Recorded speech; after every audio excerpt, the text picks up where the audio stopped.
Released in 2011, the 3DS moved gaming into the third dimension with glasses-free 3D.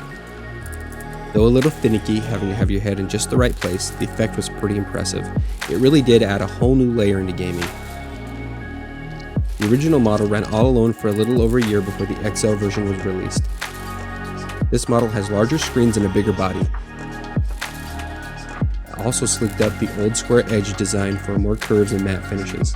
The button layouts remained pretty much the same with a few changes to the start, select, and home buttons. The new design was comfortable.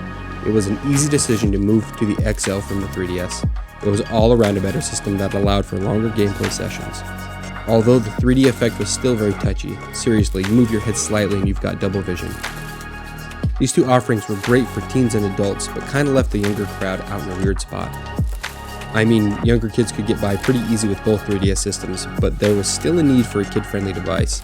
The original 3DS was very floppy, the top screen was heavy, the 3DS XL was also larger, making it awkward for younger players to play it. All we needed was a system that was just right. Luckily, about 1 year later, the 3DS family expanded to include a whole new system, one aimed directly at younger audiences with a durable build and non-double vision causing 3D. The 2DS. This model doesn't have the iconic DS clamshell. It's a solid slab, no hinges whatsoever. It's sort of a callback to the brick-style handhelds like the original Game Boy. The last time we had this was during the original Game Boy Advance's lifetime back in the early 2000s. That system also introduced the clamshell design. It was really a Renaissance console. Many refer to this console as the doorstop because of its wedge design. At first glance, it does look strange. The top corners are more rounded compared to the bottom corners that give off a kind of goofy appearance, kind of like a slice of bread. As the name implies, this is a 2D only system, a technology cut that resulted in a lower price. It also downgrades to one speaker in contrast to both 3DS models that have stereo speakers, though if you use headphones, you get the stereo output anyway. This model is compatible with most 3DS games and is backwards compatible with DS games. This model launched in North America for about $130. It was a good deal as most models came bundled with Mario Kart 7. The 3DS XL was about $200 and didn't come with any games. It was a great way to play the current games on a handheld system without shelling out all that money. Later the price was slashed to about $80. It was during this initial price cut that I bought both my Crystal versions. Retailers retroactively reduced the prices on the current stock. These are in my opinion the best looking 2DS systems. Nothing beats the 90s inspired transparent shells. These just look cool. Seeing the inner workings of the system is so awesome. The LED lights illuminate the shell around them. It adds a little more effect to a pretty plain system.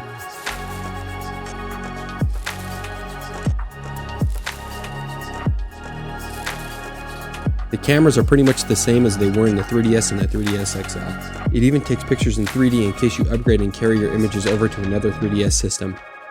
It's a small touch that helps bridge the gap between the systems.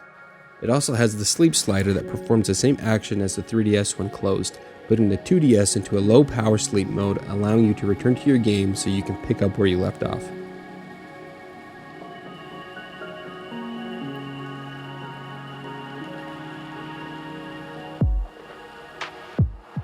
Giving this thing a try will result in a few reactions. Some people swear by the design and use it as their go-to.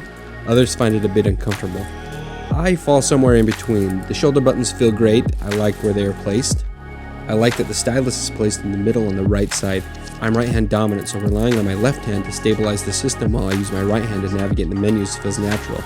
There is one thing I don't like that gets me every time. If I'm using the D-pad, it feels very unnatural. It's very hard to get used to. It's doable, but I can't do it for very long sessions. It doesn't bother me when I can tilt the screen on the 3DS system. I also think the placement of the face buttons is too high near the top screen. This also felt very weird when games needed to use both screens. 3DS put all the buttons down by the lower screen. Maybe I'm just used to having the top screen above my hands. I might be the only person complaining about it, but it's not really to my liking. This, however, hasn't deterred me from buying 3 of these things. I'm a sucker for any kind of special colorway or special release. This system is compatible with the Nintendo eShop. You can play classics from the NES, Game Gear, Game Boy, and Game Boy Color. This is a pretty big deal. You can play Game Boy titles that haven't officially been released on any other platform. It's also fitting that this has a form factor that calls back to the old brick-style Game Boy systems. It's the closest experience you can have playing a Game Boy on a modern console. That, I think, is pretty great.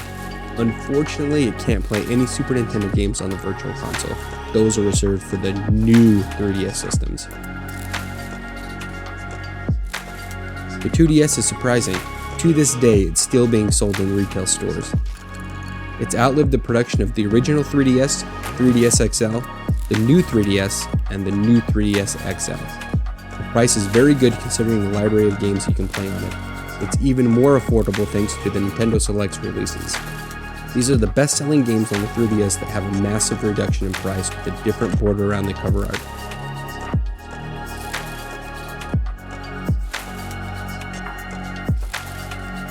If you haven't for some reason jumped on the 3DS train, this is a very inexpensive way to do so.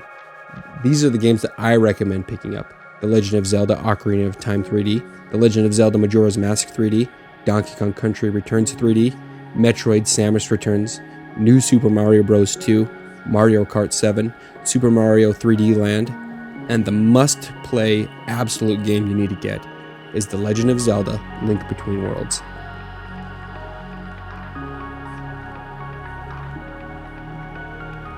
The $80 price tag for a brand new console that's able to play these games is very reasonable.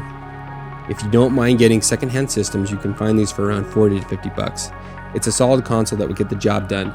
Its long life has proven to be a staple in households with younger kids and adults alike. Even considering the slight flaws in its design, it's definitely worth picking up.